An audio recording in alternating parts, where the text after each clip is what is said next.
नमस्ते मित्रांनो, discovery of medicinal plants या माझ्या चॅनलमध्ये आपल्या सर्वांचं स्वागत आहे.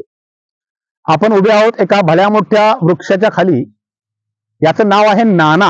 हा लॅजेस्टोमियाचा वृक्ष आहे आणि जी टिंबर प्लांट समजली जातात, मोठमोठी चांगली हाय क्वालिटीची, ज्याच्यामध्ये सागवान येतं, ऐन, किंजळ आणि नाना. नाना हा तर 2 नंबरला आहे, लक्षात घ्या. सध्या नाण्याची झाडं समाप्त झालेली आहेत. गेल्या 20 ते 25 वर्षाच्या काळामध्ये इमारती कामाकरिता लाकूड खूप तोडलं गेलं आणि त्याच्यामध्ये नाण्याचा समावेश होतो. हे झाड अत्यंत कठीण, देखणं, रोबस्ट असं झाड आहे.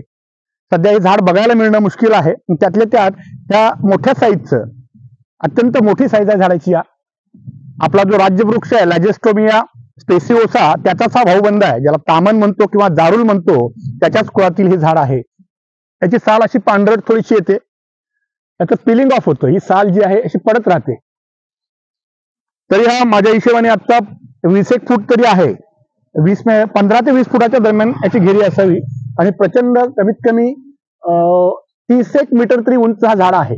बऱ्याच दिवसांनी इतकं मोठं झाड मी आज बघितलंय. मला याचा औषधी उपयोग माहिती नाही आहे किंवा माझ्या वाचनात कुठं आलेलं नाही आहे. कोणाला माहित असेल तर त्यांनी निश्चितपणे कमेंटमध्ये टाकावा, मला त्याच्याविषयी जरा ज्ञान द्यावं. पण हे झाड वाचणं गरजेचं आहे. ही झाडं नामशेष होण्याच्या मार्गावरती आहेत. केवळ आपण पुस्तकामध्ये किंवा अशा व्हिडिओच्या मार्फत प्रबोधन करून चालणार नाही, तर प्रत्यक्ष कृती केली पाहिजे. त्याची रोपं तयार केली पाहिजेत, लावली पाहिजेत. फॉरेस्ट डिपार्टमेंट, सगळे निसर्गप्रेमी आणि सर्वांनी मिळून याचं रक्षण करणं अत्यंत गरजेची गोष्ट आहे.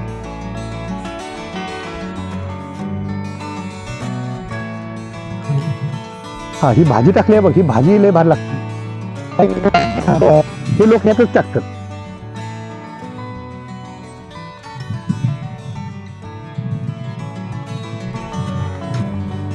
नमस्ते मित्रांनो, अगदी एका रिमोट एरियामध्ये आलो होतो आणि इकडे एक वेगळी पद्धत बघितली. मी खूप दिवसापूर्वी बघितली होती की आपण लागण करण्यापूर्वी काही लोक तरू तयार करतात आणि ते तरू तयार करण्याकरता असे या पद्धतीने छोटे छोटे वाफे केलेत आणि त्याच्यावरती काळपट जो भाग दिसतो ना आपल्याला, ते खास करून ऐनाची पानं आणतात आणि ती जाळतात आणि त्या ऐनाच्या पानावरती हे नंतर मग हे बिया टाकले जातात आणि अशा पद्धतीने ही उगवलेली आहेत. आता अत्यंत बारीक आहेत. त्याच्यामध्ये एक छोटा माठ असतो, लक्षात घ्या. त्याची ती भाजी बनवतात. त्या जोडीनं ही बाकी बाहेर लावण्याकरता कुठली केलेली नाही स्पेशली, पण छोटा माठ मात्र निश्चित टाकलेला आहे. छोटा माठ म्हणजे ॲमॅरॅन्थसची एक स्पेसीज आहे.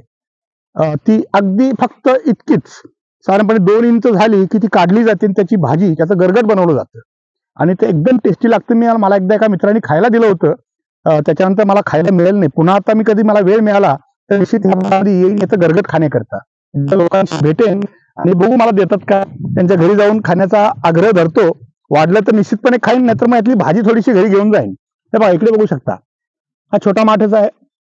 इथे तुम्हाला अजिबात ओळखू शकणार नाही काय आहे, कारण आता त्याचं स्ट्रक्चर जस्ट स्प्राउट्स आहेत सगळे, त्याच्यामुळे लक्षात येणार नाही. पण एकदा खाल्ले खूप छान लागते. ॲमॅरॅन्थसची स्पेसीज आहे. एक्झॅक्ट कोणती स्पेसीज मी तुम्हाला आता सांगू शकत नाहीये, पण त्यांनी बघा कसं केलं कंपाऊंडिंग.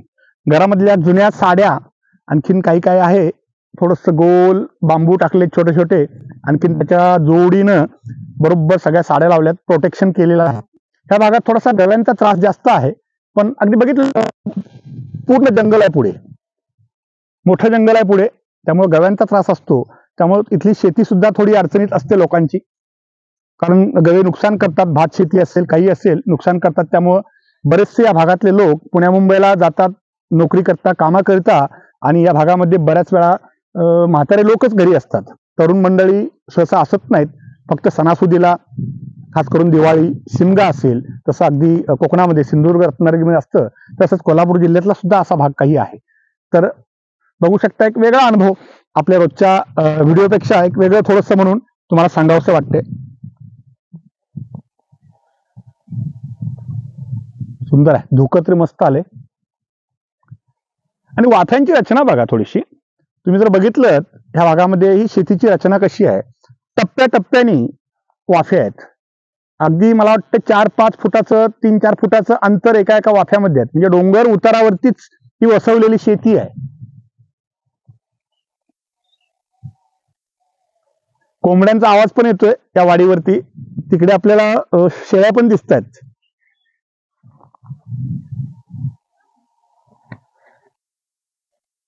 माझ्या सर्व सबस्क्रायबरना एक विनंती आहे, असा पावसाळ्यामध्ये जर तुम्हाला खरोखर इच्छा असेल असं जंगलात फिरायची, जंगलाच्या भ्रमंतीचा आनंद घ्यायची, तर निश्चितपणे संपर्क करा.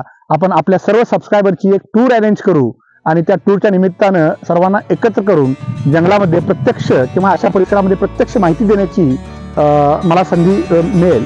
त्यामुळे निश्चितपणे बघा, सगळे मिळून प्रयत्न करा. आपण असं नियोजन निश्चितपणे करू. धन्यवाद.